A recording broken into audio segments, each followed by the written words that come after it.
আমাদের হৃদয়টা আজকে হিংসায় ভরে গেছে। যে হৃদয়ের মধ্যে হিংসা আছে ওই হৃদয়ের মধ্যে কখনো আল্লাহর প্রেম আর ভালোবাসা থাকতে পারে না। একদিন আমার নবীর দরবারে একজন সাহাবী এসেছেন। আমার নবী সাহাবীদেরকে নিয়ে বসে আছেন মসজিদে নববী। এক মানুষ এসেছেন। ওই মানুষটাকে দেখে আমার নবী বলে, তোমরা কি জান্নাতি লোক দেখবা? বলে, ইয়া রাসূলুল্লাহ, হ্যাঁ। বলে, ওই মানুষটার দিকে তাকাও, এটা জান্নাতি মানুষ। সাহাবীরা তাকিয়ে আছেন।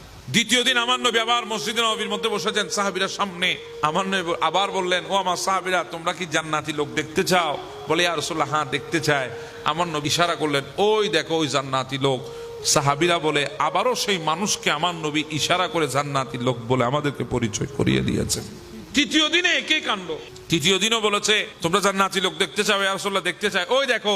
সাহাবীরা বলে, আবার ওই মানুষটা। তো সাহাবীদের মধ্যে একজন বান্দার দিলে ইচ্ছা জেগেছে, আমার নবী 3 দিন ওই মানুষটাকে জান্নাতি বলেছেন, এমন কি আমল ওই মানুষটার ভেতরে আছে, আমাকে একটু দেখতে হবে, কারণ আমিও তো একটু জান্নাতি হতে চাই। আমরা তো এখন মানুষের পেছনে পেছনে ঘুরি মানুষের দোষ তালাশ করার জন্য। আমরা মানুষ কি নেক আমল করি এটা দেখার জন্য পেছনে পেছনে ঘুরি না।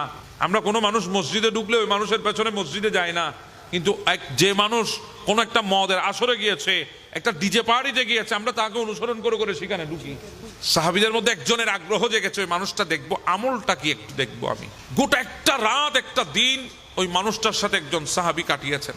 কাটানোর পরে আহামরি কোনো কিছু দেখে নাই, এত বেশি নফল ইবাদতও করে নাই, রাত জেগে কোনো ইবাদত বন্দেগীও করে নাই, এত বেশি কোরআন তেলাওয়াত নাই, কিছু নাই। অর্থাৎ এমন কোনো আশ্চর্য কোনো আমল দেখে নাই যে আমলটার বিনিময়ে আল্লাহর নবী ওনাকে জান্নাতি বলে আখ্যায়িত করবে। তখন উনি প্রশ্ন করে বসলেন, ভাইজান, আপনাকে আল্লাহর নবী জান্নাতি বলেছেন, আপনার কাছে এমন কোনো আমল আমি দেখি নাই যেটা আমাদের চাইতে এক্সট্রা, আমাদের চাইতে বেশি। স্বাভাবিক আমরা যেগুলা করে আপনি তা করেন, কিন্তু আল্লাহর নবী আপনাকে জান্নাতি কেন বলেছেন? তখন ওই বান্দা ডাক দিয়ে বলে, ভাই, আমি যখন দুনিয়ার জমিনে অন্ধকার নেমে আসে, আমি যখন আল্লাহর ইবাদত ছেড়ে যখন ঘুমের বিছানায় যায়, তখন আমি আল্লাহর ওই সমস্ত বান্দাদেরকে ক্ষমা করে দিই যারা আমাকে কষ্ট দিয়েছে। এই একটা আমল আছে আমার, আর কোনো কিছুই নাই। আল্লাহর নবী ওই একটা আমলের কারণে আমাকে জান্নাতি বলেছেন। সুবহানাল্লাহ। যাদের হৃদয় পরিষ্কার, যাদের হৃদয় অন্ধকার, তারা কখনো ক্ষমা করতে পারে না। যাদের হৃদয় অন্ধকার তাদের হৃদয় কখনো হিংসা মুক্ত থাকতে পারে না। একমাত্র যাদের হৃদয় পরিষ্কার তাদের হৃদয়ে হিংসা থাকবে না। যাদের হৃদয় পরিষ্কার তাদের হৃদয়ের ভেতরে কারো প্রতি কোনো দুশ্মনী থাকবে না।